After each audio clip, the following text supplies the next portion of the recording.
ଏହି ପରୀକ୍ଷାରେ ଆମେ ସଂଖ୍ୟାରଣ ବା ଲୁହାରେ କିପରି କଳଙ୍କି ଲାଗେ ସେ ବିଷୟରେ ଆଲୋଚନା କରିବା।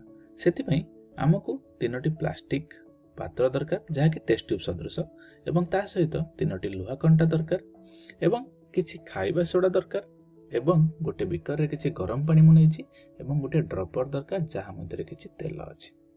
ଠିକ୍ ଅଛି, ବର୍ତ୍ତମାନ ଆମେ କ'ଣ କରିବା ନା ଏଇଠି ଯେଉଁ 3ଟି ପ୍ଲାଷ୍ଟିକ ପାତ୍ର ନେଇଥିଲେ ସେଥିରୁ ଗୋଟିଏ ପ୍ଲାଷ୍ଟିକ ପାତ୍ର ମଧ୍ୟରେ ଏଇ ଖାଇବା ସୋଡ଼ାକୁ ଢାଳିବା।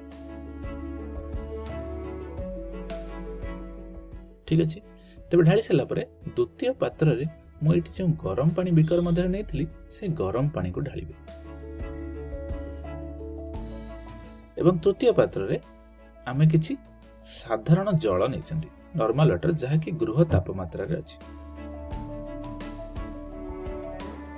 ଠିକ୍ ଅଛି, ତେବେ ଏହି 3ଟି ପ୍ଲାଷ୍ଟିକ ପାତ୍ର ମଧ୍ୟରେ ଆମେ ଲୁହା କଣ୍ଟା ଗୁଡ଼ିକୁ ପକାଇବା।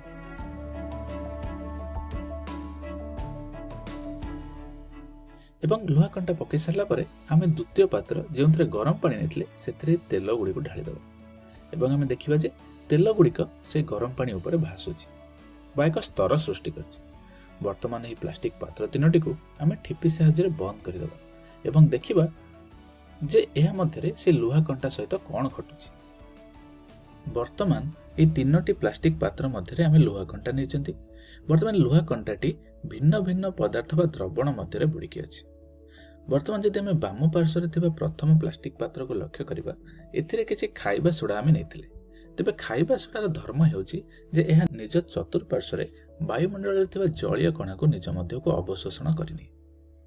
ଠିକ୍ ଅଛି, ତେବେ ଯଦି ଆମେ ଦ୍ୱିତୀୟ ପାତ୍ରକୁ ଲକ୍ଷ୍ୟ କରିବା, ଏଥିରେ ଆମେ କିଛି ଗରମ ପାଣି ନେଇଛନ୍ତି ଏବଂ ଏହି ଗରମ ପାଣି ଯେତେବେଳେ ପାଣିକୁ ଆମେ ଗରମ କରିଥାନ୍ତି ସେତେବେଳେ ଏହା ମଧ୍ୟରେ ଥିବା ଅମ୍ଳଜାନ ବାୟୁମଣ୍ଡଳକୁ ନିର୍ଗତ ହୋଇଯାଇଥାଏ ଏବଂ ଏହା ଉପରେ ଆମେ କିଛି ତେଲ ଢାଳି ଦେଇଥିଲେ ଏବଂ ତେଲ ଏକ ସ୍ତର ସୃଷ୍ଟି କରିଛି, ଯାହାଫଳରେ ବାୟୁମଣ୍ଡଳସ୍ଥ ଅମ୍ଳଜାନ ଆଉ ଏ ଗରମ ପାଣି ମଧ୍ୟକୁ ପ୍ରବେଶ କରିପାରୁନାହିଁ।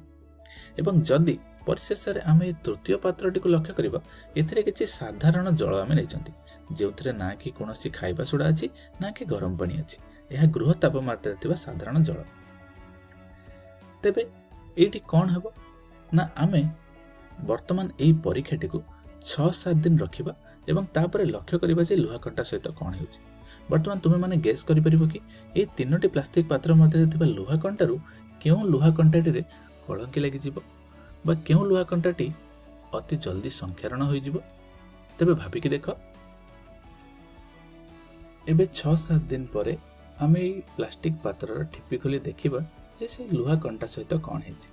ତେବେ ପ୍ରଥମ ପାତ୍ରରୁ ମୁଁ ସେ ଲୁହା କଣ୍ଟାଟିକୁ ବାହାର କରିବି, ତେବେ ଦ୍ୱିତୀୟ ପାତ୍ରରେ ଥିବା ଲୁହା କଣ୍ଟାଟିକୁ ବାହାର କରୁଛି ଏବଂ ପରିଶେଷରେ ଏହି ତୃତୀୟ ପାତ୍ର ମଧ୍ୟରେ ଥିବା ଲୁହା କଣ୍ଟାଟିକୁ ବାହାର କରୁଛି। ତେବେ ପ୍ରଥମ ଲୁହା କଣ୍ଟାଟିକୁ ଯଦି ଆମେ ଲକ୍ଷ୍ୟ କରିବା, ଏଥିରେ ଦେଖ କୌଣସି ବି କଳଙ୍କି ଲାଗିନାହିଁ, ଏହା ପୂର୍ବ ପରି ସେମିତି ଚକଚକ୍ କରୁଛି। କାରଣ ଏହା କାହା ମଧ୍ୟରେ? ଖାଇବା ସୋଡ଼ା ମଧ୍ୟରେ ଥିଲା। ଏହା ଅନ୍ୟ କୌଣସି ଲୁହା କଣ୍ଟା ପରି ମଧ୍ୟ ଦେଖାଯାଉଛି। ତେବେ ଚାଲ ଏହାକୁ ଅନ୍ୟ ଏକ ପାର୍ଶ୍ୱରୁ ଦେଖିବା ପାଇଁ ଚେଷ୍ଟା କରିବା। ଏବେ ଏଇପଟ ପାର୍ଶ୍ୱରୁ ଯଦି ଆମେ ଦେଖୁଛନ୍ତି ତାହେଲେ ମଧ୍ୟ ଏଥିରେ କୌଣସି ବି କଳଙ୍କି ଲାଗିନାହିଁ, ଏହା ଯେମିତି ଥିଲା ସେମିତି ହିଁ ଅଛି। ପୁନଶ୍ଚ ଆମେ ଗରମ ପାଣି ମଧ୍ୟରେ ଯେଉଁ ଲୁହା କଣ୍ଟାଟିକୁ ନେଇଥିଲେ ତାକୁ ଦେଖିବା ପାଇଁ ଚେଷ୍ଟା କରିବା। ଏଥିରେ ମଧ୍ୟ ଆମେ ଠିକ୍ ସେହି କଥା ଲକ୍ଷ୍ୟ କରୁଛନ୍ତି, ଏଥିରେ ମଧ୍ୟ କୌଣସି ବି କଳଙ୍କି ଲାଗିନାହିଁ। ଆଗରୁ ଯେମିତି ଥିଲା ଏ ଲୁହା କଣ୍ଟାଟି ବିଲକୁଲ ସେମିତି ହିଁ ଅଛି। ଠିକ୍ ଅଛି, ତେବେ ତୃତୀୟ ପାତ୍ରରେ ଯେଉଁ ଲୁହା କଣ୍ଟାଟିକୁ ଆମେ ନେଇଥିଲେ ଯଦି ଆମେ ତାକୁ ଲକ୍ଷ୍ୟ କରୁଛନ୍ତି ସେଥିରେ ଏକ ଲୋହିତ ବାଦାମୀ ରଙ୍ଗର ଆବରଣଟେ ଦେଖାଯାଉଛି, ଯାହାକୁ ଆମେ ଲୁହାରେ କଳଙ୍କି ଲାଗିଛି ବୋଲି କହିପାରିବା। ତେବେ ଏ ଲୁହାରେ ଏଠି ତୁମେ ଯଦି ଲକ୍ଷ୍ୟ କରୁଥିବ କିଛି ଲୋହିତ ବାଦାମୀ ରଙ୍ଗ ଦେଖାଯାଉଛି, ତେବେ ଲୁହାରେ କଳଙ୍କି ଲାଗିଛି। ତେବେ ଆଲୋଚନା କରିବା ଯେ ଏଠାରେ ଲୁହାରେ କାହିଁକି କଳଙ୍କି ଲାଗିଲା। ଠିକ୍ ଅଛି, ଯେତେବେଳେ ଦେଖ ଏ 3ଟି ପାତ୍ରରେ ଆମେ ଲୁହା କଣ୍ଟା ନେଇଥିଲେ, ପ୍ରଥମ ପାତ୍ରରେ ମୁଁ ଲୁହା କଣ୍ଟାଟିକୁ ଖାଇବା ସୋଡ଼ା ମଧ୍ୟକୁ ନେଇଥିଲି। ତେବେ ଖାଇବା ସୋଡ଼ା ତାର ଚତୁଃପାର୍ଶ୍ୱରେ ବାୟୁମଣ୍ଡଳରେ ଥିବା ଜଳୀୟ କଣାକୁ ନିଜ ମଧ୍ୟକୁ ଅବଶୋଷଣ କରିନେଇଥିଲା। ଫଳସ୍ୱରୂପ ଲୁହା କଣ୍ଟାଟି ଆଉ ଜଳକଣା ସଂସ୍ପର୍ଶରେ ଆସିଲା ନାହିଁ ଏବଂ କଳଙ୍କି ଲାଗିଲା ନାହିଁ। ଯଦି ଦ୍ୱିତୀୟ ପାତ୍ରକୁ ଆମେ ଲକ୍ଷ୍ୟ କରିବା, ଦ୍ୱିତୀୟ ପାତ୍ରରେ ଗରମ ପାଣି ଥିଲା ଯାହାକି ନିଜ ମଧ୍ୟରୁ ଅମ୍ଳଜାନକୁ ବାହାର କରିଦେଇଥିଲା ଏବଂ ତା ଉପରେ ଯେତେବେଳେ ଆମେ ତେଲ କିଛି ଢାଳି ଦେଇଥିଲେ, ତେଲ ଆଉ ବାୟୁମଣ୍ଡଳସ୍ଥ ଅମ୍ଳଜାନକୁ ତା ମଧ୍ୟକୁ ଜଳ ମଧ୍ୟକୁ ପ୍ରବେଶ କରିବା ପାଇଁ ଦେଇନଥିଲା ଏବଂ ଏଇଥିରେ ଥିବା ଲୁହା କଣ୍ଟାଟି ଅମ୍ଳଜାନ ସଂସ୍ପର୍ଶରେ ଆସିଲା ନାହିଁ ଏବଂ ଏଥିରେ ମଧ୍ୟ କଳଙ୍କି ଲାଗିଲା ନାହିଁ। କିନ୍ତୁ ଯଦି ଆମେ तृतीय पात्र को लक्ष्य करवा एथिरे लुहा कंटाटी जल मध्य थिला जहा कि जलकणा संस्पर्श थिला एवं अम्लजान मध्य प्रवेश करथिला एवं एथिरे कलंकी लागिला। तेणु एठी आमे कहि परिबा जे कोनोसी भी जिनिस को कलंकी लागिया पय बा संख्यारण होया पय एहा जलकणा एवं वायुमंडलस्थ अम्लजान सहित प्रतिक्रिया करबा निहाती आवश्यक।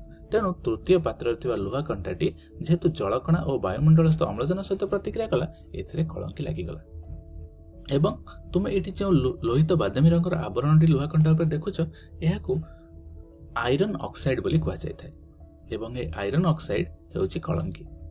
तेबे लुहारे कलंकी लागिया पई जलीय कणा एवं अम्लजान आवश्यक।